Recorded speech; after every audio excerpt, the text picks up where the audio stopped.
Bismillahirrahmanirrahim. Assalamualaikum warahmatullahi wabarakatuh. Alhamdulillah alladzi anzala al-Qur'an fi syahri Ramadan hudan linnas wa bayyinatin minal huda wal furqan.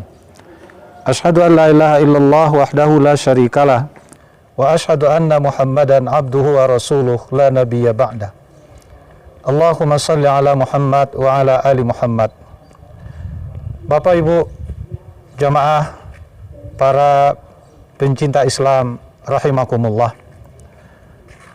Di antara hikmah dan manfaat ibadah Ramadan itu adalah muraqabatullah. Artinya setiap orang harus merasakan dia diawasi oleh Allah Subhanahu wa taala.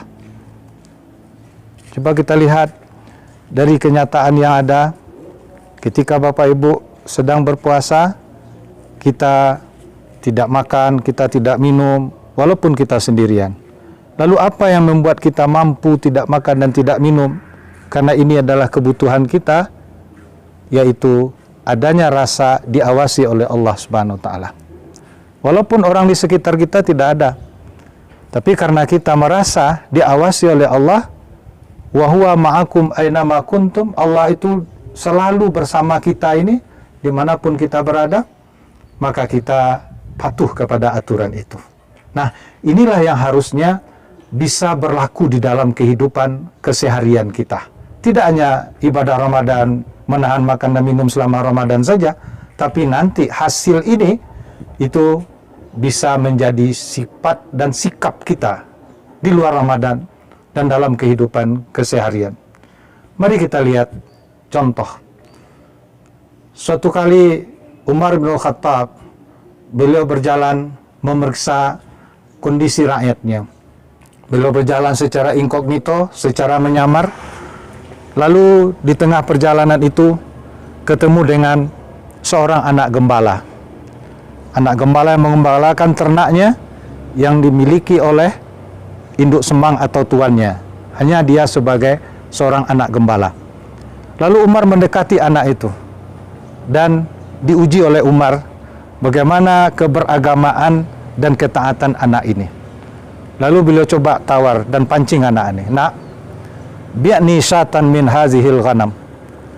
Jual kepada bapak agak seekor kambingmu ini, nak. Lalu si anak jujur, Bapak Ibu. Jujur menjawab, dan dia tidak mau memenuhi permintaan Umar bin Khattab, sehingga dia katakan, wahai bapak, wahai tuan, ini mamluk. Saya ini cuman sebagai budak. Saya budak dan menjalankan tugas mengembalakan ternak dari induk semang dan tuan saya. Jadi tidak ada hak jual bagi saya. Saya tidak punya tasarruf. Saya tidak punya kekuasaan untuk mengendalikan harta atau mengendalikan binatang ternak ini. Saya cuman sebagai pengembala. Lalu kata Umar lebih lanjut, "Nah apa-apa, ini kan ternaknya banyak." Kira-kira begitu bahasa kita. Katakan saja nanti kepada tuanmu, andaikan dia tahu, "Qul li sayyidika akala hazzibu." Kalau dia tahu nanti kamu pulang, kamu bawa ke tempat ternak ini nanti, ke kandangnya nanti, kalau toh dia tahu, bilang saja, akala hazzibu. Mana yang satu ekor lagi? Kalau dia bertanya seperti itu, bilang, dimakan oleh serigala. Bilang saja seperti itu, kata Umar bin Khattab. Tapi, apa kenyataannya, Bapak Ibu, para pencinta Islam rahimakumullah?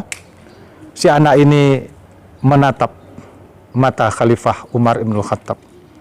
Seraya menatap, dia ungkapkan kata-kata, Ainallah. Bahasa kitanya, Allah di mana? Seakan-akan dia mengingatkan Umar bin Khattab, wahai bapak yang datang, yang menyuruh saya menjual binatang ternak ini, walaupun induk semang saya di rumah sekarang tidak tahu saya menjual ternaknya di sini, tetapi Ainallah. Allah di mana?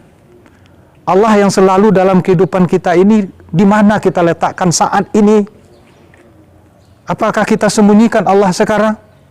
Padahal Allah maha mengetahui apa yang kita kerjakan. begitu yang dia sampaikan. Makna dari kalimat Aina Allah, Allah di mana? Mendengar kata-kata itu menyenak mata Khalifah Umar ibn al-Khattab. Lalu dia coba ajak anak ini, nak, di mana induk semangmu sekarang?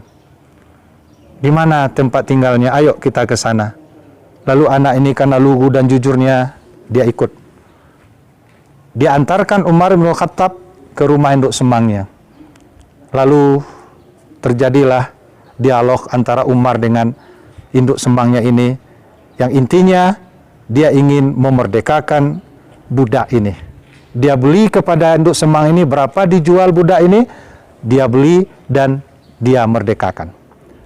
Setelah cocok harganya, lalu dibeli budak ini dan langsung dimerdekakan budak ini. Tidak dia lagi sebagai budak yang bisa diperjualbelikan, tetapi sudah seperti orang-orang merdeka biasa. Bapak Ibu pencinta Islam rahimakumullah. Di sini peristiwa yang sangat mengharukan kita lihat.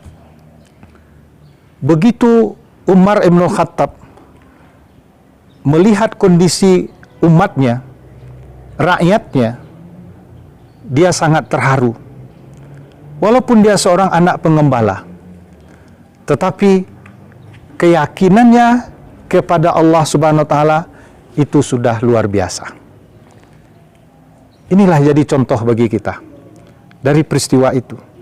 Berarti pelajaran dari kisah itu, ketakwaan, ketundukan kepada Allah Subhanahu wa taala itu tidak tergantung siapa dan di mana orangnya.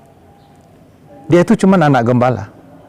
Bapak Ibu tahu, anak gembala saat itu apalah pendidikannya?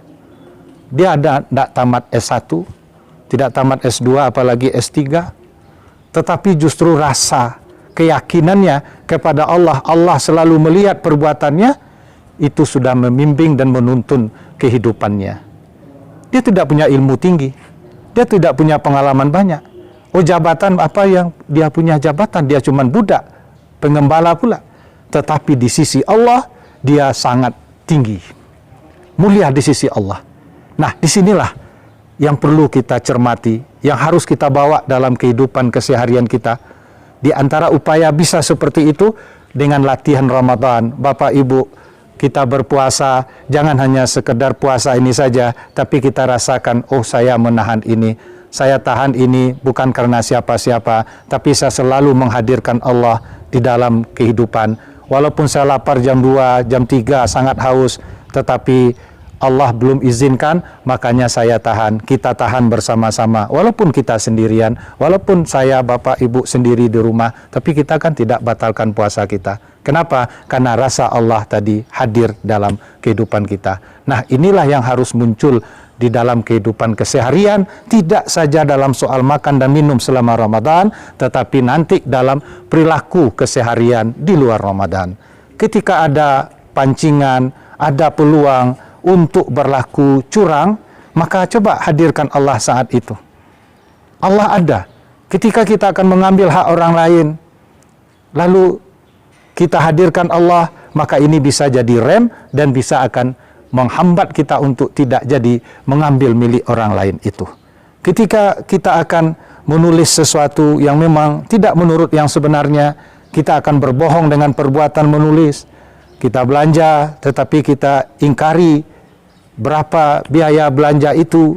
Belanja 500.000 misalnya, lalu kita tulis 700.000. Ketika akan menulis 700.000 itu, ayo hadirkan Allah Subhanahu wa taala. Oh, tidak jadi. Allah tahu. Engkau tahu ya Allah. Walaupun orang sekeliling saya tidak tahu. Walaupun kolega saya tidak tahu, walaupun atasan tidak tahu, walaupun bawahan tidak tahu, tetapi engkau hadir ya Allah, saya tidak mau. 500 dibeli, ya 500 ditulis. Begitulah seharusnya, dan begitulah kehidupan di lain-lain hal yang kita tekuni setiap hari.